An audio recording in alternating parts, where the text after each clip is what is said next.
Hi നമസ്കാരം, ഞാൻ ഷാൻ. നമ്മളിന്നൊരു മറ്റൊരു അൺബോക്സിങ് വീഡിയോ ആയിട്ടാണ് വന്നിരിക്കുന്നത്. നിങ്ങൾ ശബ്ദത്തെ ഒരുപാട് ഇഷ്ടപ്പെടുന്ന ആളാണെങ്കിൽ, ഇനി അതല്ല വീട്ടിലെ TV വെച്ചിട്ട് നമുക്കൊരു തിയേറ്ററിൻ്റെ മൂഡ് ക്രിയേറ്റ് ചെയ്യാൻ ഇഷ്ടപ്പെടുന്ന ആളാണെങ്കിൽ, ഇനി അതൊന്നുമല്ല നമ്മളുടെ വീട്ടിൽ ഒരു പ്രോഗ്രാം നടക്കുന്ന സമയത്ത് കുറച്ച് പാട്ടൊക്കെ വെച്ചിട്ടൊരു പാർട്ടി മൂഡ് ക്രിയേറ്റ് ചെയ്യാൻ ആഗ്രഹിക്കുന്നുണ്ടെങ്കിൽ, ഇനി ഇതൊന്നുമല്ല നമ്മൾ ചുമ്മാ ഇരിക്കുന്ന സമയത്ത് കുറച്ച് നല്ല പാട്ടൊക്കെ വെച്ചിട്ട് ഡിങ് ഡിങ് ഒന്ന് ഡാൻസ് കളിക്കണമെന്ന് ആഗ്രഹിക്കുന്ന ആളുകളാണെങ്കിൽ, ഇങ്ങനെ മ്യൂസിക്കിനെ സ്നേഹിക്കുന്ന, ശബ്ദത്തെ സ്നേഹിക്കുന്ന ആളാണെങ്കിൽ അവർക്ക് തീർച്ചയായിട്ടും ഒരു ഹോം തിയേറ്റർ മേടിച്ചാൽ കൊള്ളാം എന്നൊരാഗ്രഹം ഉണ്ടാവും. അങ്ങനെ ഒരു ഹോം തിയേറ്റർ മേടിച്ചാൽ കൊള്ളാം എന്ന് ആഗ്രഹിക്കുന്ന ഒരാളാണോ നിങ്ങൾ? എങ്കിൽ ഇന്ന് ഒരു ഹോം തിയേറ്ററിൻ്റെ അൺബോക്സിങ്ങുമായിട്ടാണ് നമ്മൾ വന്നിരിക്കുന്നത്. സോണിയുടെ HT iv300 എന്ന് പറയുന്ന ഒരു കിടിലൻ മോഡലിൻ്റെ അൺബോക്സിങ്ങുമായിട്ടാണ് നമ്മൾ വന്നിരിക്കുന്നത്. നമ്മുടെ വീടിനെ ഒന്ന് കിടിലമായി വിറപ്പിക്കാൻ കഴിവുള്ള ബേസൊക്കെ നൽകുന്ന ഒരു ഹോം തിയേറ്റർ ആണ് എന്നാണ് നമ്മളിതിനെക്കുറിച്ച് പൊതുവേ കേട്ടിരിക്കുന്നത്. ഇങ്ങനെയൊക്കെയാണോ ഇത് എന്ന് നമുക്കിതൊന്ന് തുറന്ന് ഓപ്പറേറ്റ് ചെയ്ത് നോക്കിയാലേ അറിയാൻ പറ്റുള്ളൂ. എന്നാൽ പിന്നെ സമയം കളയേണ്ട, ആ ഹോം തിയേറ്ററിൻ്റെ അൺബോക്സിങ്ങിലേക്ക്, ഇന്നത്തെ വീഡിയോയിലേക്ക് let's move. Here we go.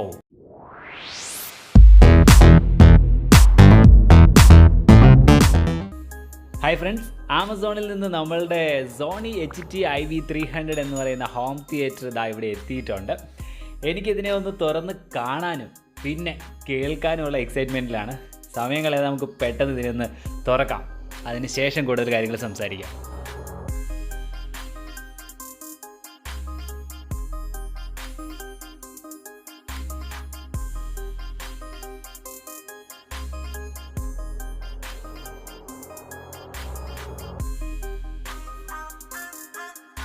ഇതാണ് ഇതിൻ്റെ കമ്പനി പാക്കിംഗ് ബോക്സ്.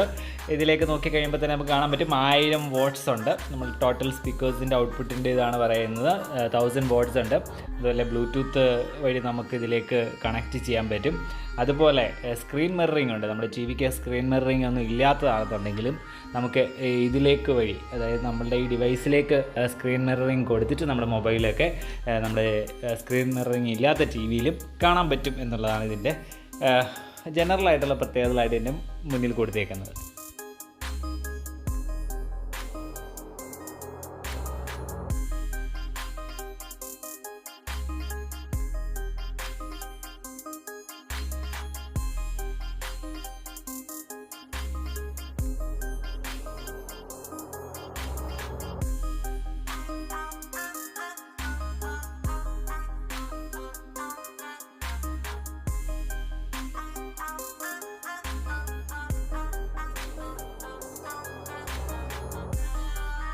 ബോക്സ് തുറന്നു കഴിയുമ്പോൾ നമ്മൾ കാണുന്ന കാഴ്ച ഇതാണ്. വളരെ നല്ല രീതിയിലാണ് പാക്ക് ചെയ്തിരിക്കുന്നത്. വളരെ ടൈറ്റായിട്ട് വള്ളിയൊക്കെ ഉപയോഗിച്ച് നല്ല സ്ട്രോങ് ആയിട്ട് കെട്ടിയിരിക്കുന്ന ഒരു പാക്കിംഗ് ആണെന്ന് അനങ്ങ് പോലും ഇല്ല അതിൻ്റെ അകത്ത്.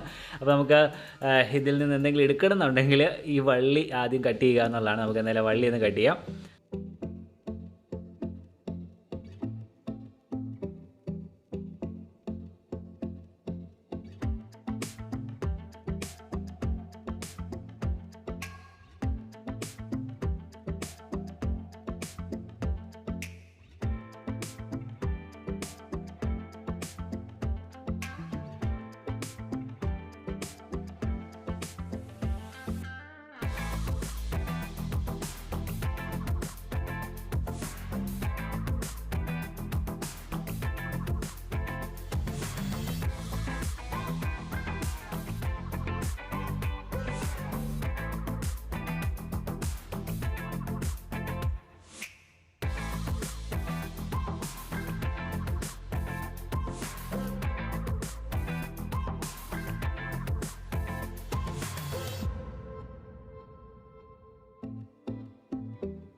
ഇത്രയും സാധനങ്ങളാണ് നമ്മളുടെ ഈ ബോക്സിൽ വന്നിരിക്കുന്നത്.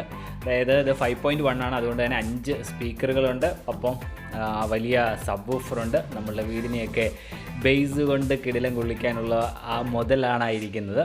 പിന്നെ ഉള്ളത് ഒരു ഓഡിയോ കൺട്രോളിങ് യൂണിറ്റ് ആണ്. ഓഡിയോ കൺട്രോളിങ് യൂണിറ്റ് എന്ന് മാത്രം സിമ്പിളായിട്ട് നമുക്ക് വിളിക്കാൻ പറ്റില്ല. ഒരുപാട് ഫങ്ഷൻസ് കൈകാര്യം ചെയ്യുന്ന ഇൻപുട്ടും ഔട്ട്പുട്ടും കൊടുക്കുകയും അതുപോലെ ആംപ്ലിഫയർ വരികയും അങ്ങനെ ഒരുപാട് കാര്യങ്ങൾ ചെയ്യുന്ന ഒരു യൂണിറ്റാണ് ഫ്രണ്ടിലിരിക്കുന്നത്.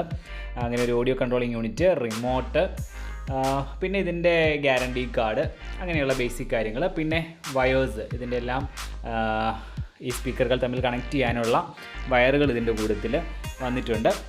അപ്പോൾ അതിൻ്റെ നീളമൊക്കെ എത്രമാത്രം ഉണ്ടെന്നൊന്നും ഞാനിപ്പോൾ നോക്കിയിട്ടില്ല. എന്തായിരുന്നാലും ഇത്രയും സാധനങ്ങളുണ്ട്. അതുപോലെ ഒരു HDMI കേബിളുണ്ട്.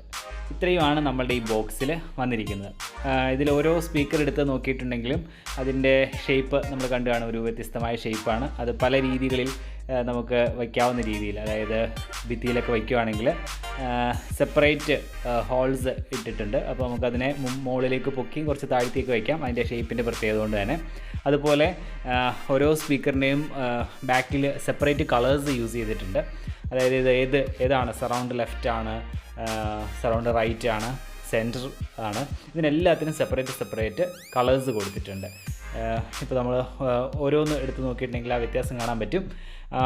റിമോട്ട് ഏതാണ്, സാധാരണ നമ്മൾ സോണിയുടെ TVയിലൊക്കെ കൂടെ വരുന്ന ടൈപ്പ് തന്നെ ഒരു സാധാരണ സോണിയുടെ റിമോട്ട് തന്നെയാണ് ഇതിലും വന്നിരിക്കുന്നത്. ഇനി നമുക്ക് ഇതിൻ്റെ ആ മെയിൻ യൂണിറ്റ് ഒന്ന് എടുത്ത് നോക്കാം. മെയിൻ യൂണിറ്റ് എടുത്ത് അതിൻ്റെ പുറകിലേക്ക് നോക്കിയിട്ടുണ്ടെങ്കിൽ മഴവില്ല് പോലെ കുറേ കളറുകൾ കാണാൻ പറ്റും. ഈ കളറുകളെക്കുറിച്ചാണ് ഞാൻ ആദ്യം പറഞ്ഞത്. ഇതേ സെയിം കളറുകളാണ് നമ്മൾ ഓരോ സ്പീക്കറിൻ്റെയും ബാക്കിൽ കൊടുത്തിരിക്കുന്നത്. അപ്പോൾ നമുക്ക് എവിടെ കണക്ട് ചെയ്യണം, ഏത് സ്പീക്കർ എവിടെയാണ് കണക്ട് ചെയ്യേണ്ടത് എന്നതിനെക്കുറിച്ച് യാതൊരുവിധ സംശയങ്ങളോ കൺഫ്യൂഷൻസോ ഉണ്ടാകാത്ത രീതിയിൽ വളരെ ക്ലിയർ ആയിട്ടാണ് കൊടുത്തിരിക്കുന്നത്. അതുപോലെ അതിൻ്റെ തൊട്ടിപ്പുറത്ത് നോക്കിയിട്ടുണ്ടെങ്കിൽ HDMIയുടെ 2 പോർട്ടുകൾ, HDMI ഇൻ ആണ് ഇൻപുട്ട് കൊടുക്കാനായിട്ട്, HDMI 1 ആൻഡ് HDMI 2 അങ്ങനെ 2 പോർട്ടുകളാണുള്ളത്. ഇനി ഇതിൻ്റെ വലത് സൈഡിലേക്ക് നോക്കിക്കഴിഞ്ഞിട്ടുണ്ടെങ്കിൽ നമുക്കവിടെ HDMI ഔട്ട് എന്നുള്ളത് കാണാൻ പറ്റും. ARC ആണ്, ഓഡിയോ റിട്ടേൺ ആണത്. അത് നമ്മൾ TVയിലേക്കൊക്കെ കണക്ട് ചെയ്തിട്ടുണ്ടെങ്കിൽ TVയിൽ കാണുന്നത് എന്തായിരുന്നാലും അത് നമുക്ക് ഈ ഹോം തിയേറ്ററിലേക്ക് കണക്ട് ചെയ്യാനുള്ള ഓപ്ഷനാണ് ARC എന്ന് പറയുന്നത്, HDMI ഔട്ട്. അപ്പോൾ ആ ഓപ്ഷൻസ്, HDMIക്കുള്ള ഓപ്ഷൻസ് എല്ലാം അതിൻ്റെ അകത്ത് വളരെ ക്ലിയർ ആയിട്ട് കൊടുത്തിട്ടുണ്ട്. അപ്പോൾ HDMI എന്നുള്ളതിനെക്കുറിച്ച് യാതൊരുവിധ ടെൻഷൻസും ഇല്ലാതെ നമുക്ക് HDMI കേബിൾ ഉപയോഗിച്ച് ഇതിലേക്ക് ഇൻപുട്ട് കൊടുക്കുകയും ഔട്ട് എടുക്കുകയും ചെയ്യാൻ പറ്റും. ഇനിയിപ്പോൾ HDMI ഇല്ലാത്ത ഡിവൈസാണ് നിങ്ങൾ യൂസ് ചെയ്യുന്നതെന്നുണ്ടെങ്കിൽ അതോർത്ത് ടെൻഷൻ അടിക്കേണ്ട ആവശ്യമില്ല. എല്ലാ രീതിയിലുള്ള ഇൻപുട്ട് കൊടുക്കാനുള്ള ഓപ്ഷൻസ് നമുക്ക് അതിൻ്റെ തൊട്ട് മുകളിലേക്ക് നോക്കിയാൽ കാണാൻ പറ്റും. AV കേബിൾസ് ഒക്കെ യൂസ് ചെയ്ത് ഓഡിയോ ഇൻ കൊടുക്കാനുള്ളതും അതുപോലെ ഡിജിറ്റൽ ഓഡിയോ ഇൻ കോയാക്സിലും ഒപ്റ്റിക്കലും കൊടുക്കാനുള്ള ഓപ്ഷൻസ് നമുക്ക് മുകളിൽ കാണാൻ പറ്റും. അപ്പോൾ ഏത് രൂപത്തിലുള്ള രീതിയിൽ നമുക്കൊരു ഇൻപുട്ട് ഇതിലേക്ക് കൊടുക്കാൻ പറ്റും എന്നുള്ളതാണ് ഇതിൻ്റെ ഏറ്റവും വലിയ പ്രത്യേകത. പല ഹോം തിയേറ്ററുകൾക്കും ഇത്രയും ഓപ്ഷൻസ്, ഇതെല്ലാം കൂടി കണക്ട് ചെയ്യാനുള്ള ഓപ്ഷൻസ് പലപ്പോഴും പല ഹോം തിയേറ്ററിലും വരാറില്ല എന്നുള്ളത് ഇതിനെ മറ്റുള്ളതിൽ നിന്ന് വ്യത്യസ്തമാക്കുന്നു. ഇനി നമുക്ക് ഇതിൻ്റെ കൂടെ വരുന്ന കേബിളുകളെക്കുറിച്ചൊന്ന് നോക്കാം. ഇതിൻ്റെ കൂടെ HDMI കേബിൾ ഒരെണ്ണം വരുന്നുണ്ട്. അതുകൂടാണ്ട് ഇതുപോലത്തെ വയറുകളാണ് നമ്മളുടെ സ്പീക്കറുകൾ കണക്ട് ചെയ്യാൻ വേണ്ടി വരുന്നത്. അപ്പോൾ അതിൻ്റെ ഒരെൻഡാണ് ഈ കാണുന്നത് വ്യത്യസ്തമായ കളറുകളിൽ. അപ്പോൾ ഒരു ഹോം തിയേറ്ററൊക്കെ മേടിക്കുന്ന ആളുകൾക്ക് പലപ്പോഴും ഉള്ളിലുള്ളൊരു കൺഫ്യൂഷനാണ്, അല്ലെങ്കിൽ ഒരു സംശയമാണ്, നമ്മൾ ഈ സ്പീക്കർ വയ്ക്കാൻ ഉദ്ദേശിക്കുന്ന സ്ഥലത്തേക്കൊക്കെ ഇതിൻ്റെ കേബിൾ എത്തുമോ, ഇതിൻ്റെ കേബിളിന് എത്രമാത്രം നീട്ടമുണ്ട് എന്നൊക്കെ ഉള്ളൊരു കൺഫ്യൂഷൻ. എന്തായിരുന്നാലും സോണി HT iv300ൻ്റെ കൂടെ വരുന്ന വയറിൻ്റെ ഒരെൻഡ് ഇതാ ഇങ്ങനെയാണ്. ഇത് ഫിക്സഡ് എൻഡാണ്, നമുക്ക് ഇതിനകത്തൊന്നും ചെയ്യാൻ പറ്റില്ല. ഈ കാണുന്ന കളറുകൾ ഈ ഓഡിയോ കൺട്രോളിങ് യൂണിറ്റിൻ്റെ ബാക്കിൽ നമ്മൾ കുറച്ച് മുന്നേ ഒരു മഴവിൽ കളറുകൾ കണ്ടിരുന്നു, അവിടെ കൊടുക്കാനുള്ളതാണ്. അപ്പോൾ ഈ കളറുകൾ വെച്ചിട്ട് നീല എടുത്ത് ചുവപ്പിൻ്റെ എടുത്ത് വളരെ സിമ്പിളായിട്ട് നമുക്ക് കണക്ട് ചെയ്യാവുന്ന രീതിയിലാണ് ഇത് കൊടുത്തിരിക്കുന്നത്. ഇതേപോലെ തന്നെ ഞാൻ ആദ്യം പറഞ്ഞിരുന്നു, സ്പീക്കറിൻ്റെ പുറകിലും ഇതേ കളറുകൾ കൊടുത്തിട്ടുണ്ട്. അപ്പോൾ നമുക്ക് കൺഫ്യൂഷൻ്റെ ഒന്നും യാതൊരുവിധ സാധ്യതയില്ല. സ്പീക്കറിൻ്റെ പുറകിൽ ബ്ലൂ ഉണ്ടെങ്കിൽ ആ ബ്ലൂവിലേക്ക് ഈ കേബിളിൻ്റെ അങ്ങേയറ്റം കണക്ട് ചെയ്യുക. ഈ ബ്ലൂ നമ്മളുടെ കൺട്രോളിങ് യൂണിറ്റിൻ്റെ ബാക്കിലത്തെ ബ്ലൂവിലേക്ക് കണക്ട് ചെയ്യുക. അങ്ങനെ വളരെ ഈസി ആയിട്ട് നമുക്കിത് ചെയ്യാവുന്നതാണ്. അപ്പോൾ ഈ വന്നിരിക്കുന്ന കേബിളുകൾ സറൗണ്ടിങ് സ്പീക്കേഴ്സ് കൊടുക്കാനുള്ള 2 സ്പീക്കറിന് മാത്രമേ കുറച്ച് നീളം കൂടുതലുള്ളൂ. ബാക്കിയുള്ള എല്ലാ വയറുകളും വളരെ ഒത്തിരി ലെങ്തി ആയിട്ടുള്ളതല്ല, കുറച്ച് നീളമേ ഉള്ളൂ. പക്ഷേ ഈ കേബിളിൻ്റെ ഇപ്പോൾ ഈ കാണുന്നതിൻ്റെ ഓപ്പോസിറ്റ് എൻഡ് എന്ന് പറയുന്നത് ഓപ്പൺ എൻഡാണ്, വെറുതെ കിടക്കുന്ന എൻഡാണ്.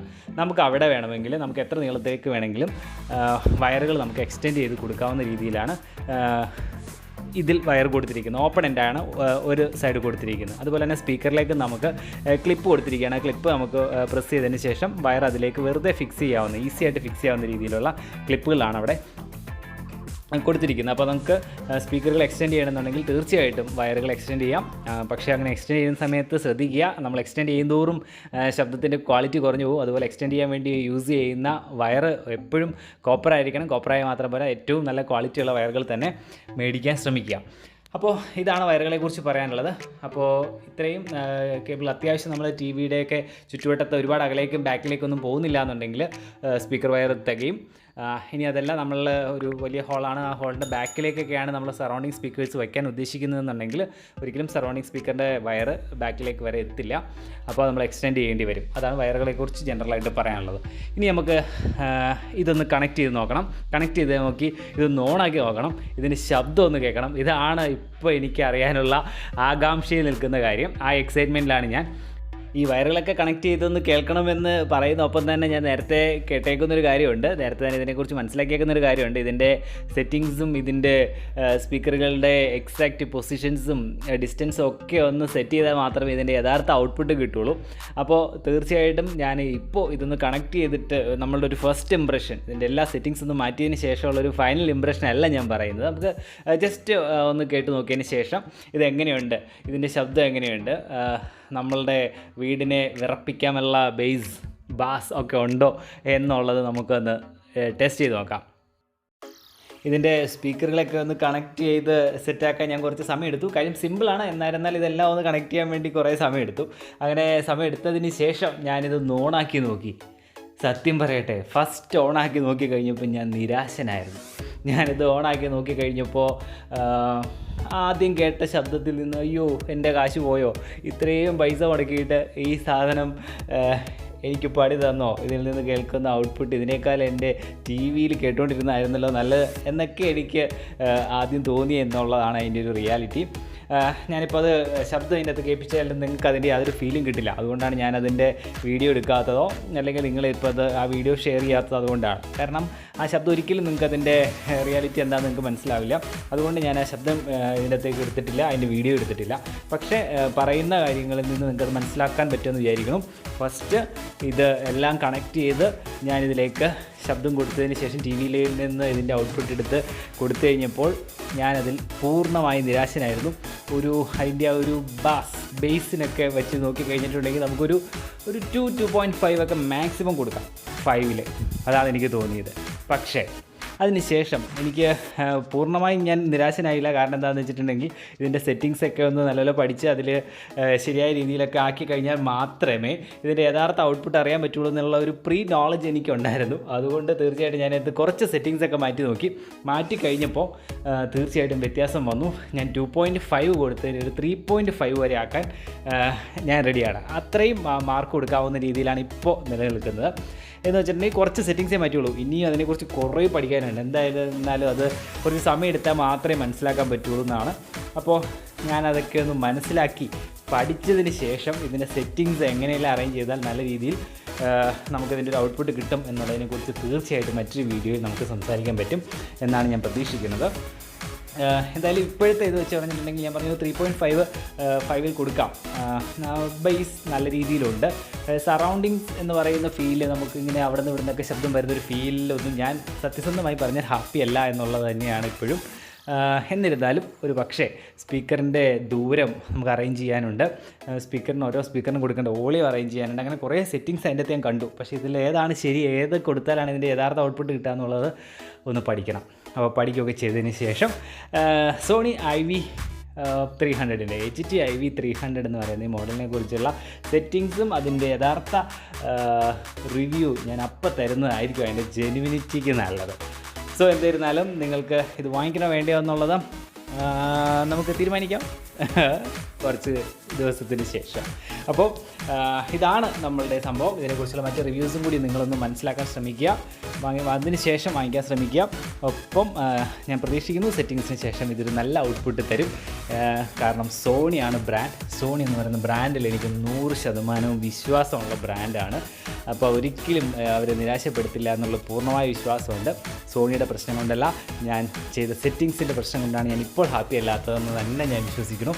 അത് തന്നെ സംഭവിക്കുകയുള്ളൂ. കാരണം സോണി ഇത്രയും പൈസയുള്ള മുടക്കിയ നമുക്കൊരു ഇത്രയും പൈസയുള്ള ഒരു ഹോം തിയേറ്റർ നമുക്ക് തന്നു കഴിഞ്ഞാൽ സോണി അതിനുള്ള വാല്യൂ അതിനകത്ത് വച്ചിട്ടുണ്ടാവും. ഞാൻ ഗ്യാരണ്ടി. സോണി എനിക്ക് അത്രയധികം വിശ്വാസമാണ്. അപ്പോൾ ഫ്രണ്ട്സ്, നിങ്ങളിൽ ആർക്കെങ്കിലും ഈ സോണി HT iv300 എന്ന് പറയുന്ന മോഡൽ വാങ്ങിക്കാൻ താല്പര്യമുണ്ടെന്നുണ്ടെങ്കിൽ അതിൻ്റെ ലിങ്ക് ഞാൻ ഈ വീഡിയോയ്ക്ക് താഴെ ഡിസ്ക്രിപ്ഷനിൽ ആഡ് ചെയ്തേക്കാം. ആ ലിങ്കിൽ കയറി നിങ്ങളിത് വാങ്ങിച്ചോളൂ. എന്തായിരുന്നാലും സോണി ആയതുകൊണ്ട് ഞാൻ ആദ്യം പറഞ്ഞ പോലെ തന്നെ നമുക്ക് വിശ്വസിച്ച് മേടിക്കാൻ സോണി നമ്മളെ ചതിക്കില്ല. അപ്പോൾ ഇതാണ് നമ്മളുടെ HT iv300 എന്ന് പറയുന്ന സോണിയുടെ ഹോം തിയേറ്റർ. ഇതിനെക്കുറിച്ച് നമുക്ക് ഒരുപാട് കാര്യങ്ങൾ ഇനിയും മനസ്സിലാക്കാനുണ്ട്. ഇതിൻ്റെ യഥാർത്ഥ ഒരു ഔട്ട്പുട്ട് കിട്ടണമെങ്കിൽ ഇതിൻ്റെ സെറ്റിങ്സ് അങ്ങനെയുള്ള കുറേ കാര്യങ്ങൾ നമ്മൾ ആദ്യം പറഞ്ഞ പോലെ തന്നെ കുറേ കാര്യങ്ങളൊന്ന് കറക്റ്റായിട്ട് സെറ്റ് ചെയ്താൽ മാത്രമേ ഇതിൻ്റെ യഥാർത്ഥ ഔട്ട്പുട്ട് നമുക്ക് കിട്ടുള്ളൂ.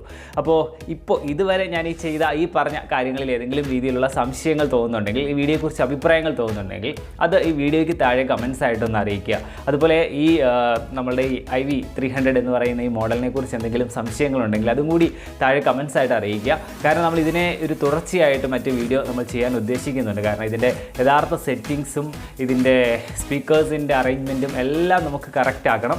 അപ്പോൾ അത് എങ്ങനെയൊക്കെയാണെന്ന് ഞാനും ഒന്ന് പഠിക്കണം. അപ്പോൾ എനിക്കത് പഠിച്ചതിന് ശേഷം അതിനെക്കുറിച്ച് നല്ല രീതിയിൽ അത് മനസ്സിലാക്കി ഏറ്റവും നല്ലൊരു ഔട്ട്പുട്ട് എങ്ങനെയാണ് കിട്ടുന്നതെന്നൊന്ന് മനസ്സിലാക്കിയതിന് ശേഷം അതിനെക്കുറിച്ചൊരു മറ്റൊരു വീഡിയോ തീർച്ചയായിട്ടും ചെയ്യുന്നതാണ്. അപ്പോൾ അതിലേക്ക് നിങ്ങളുടേതായ കോൺട്രിബ്യൂഷൻ എന്തെങ്കിലും ഉണ്ടെങ്കിൽ അതുകൂടി ഈ വീഡിയോയ്ക്ക് താഴെ കമൻസ് ആയിട്ടൊന്ന് അറിയിച്ചേക്കുക. അപ്പോൾ മറ്റൊരു വീഡിയോയിൽ വീണ്ടും കാണാമെന്ന പ്രതീക്ഷയിൽ bye from SP junction. Thank you.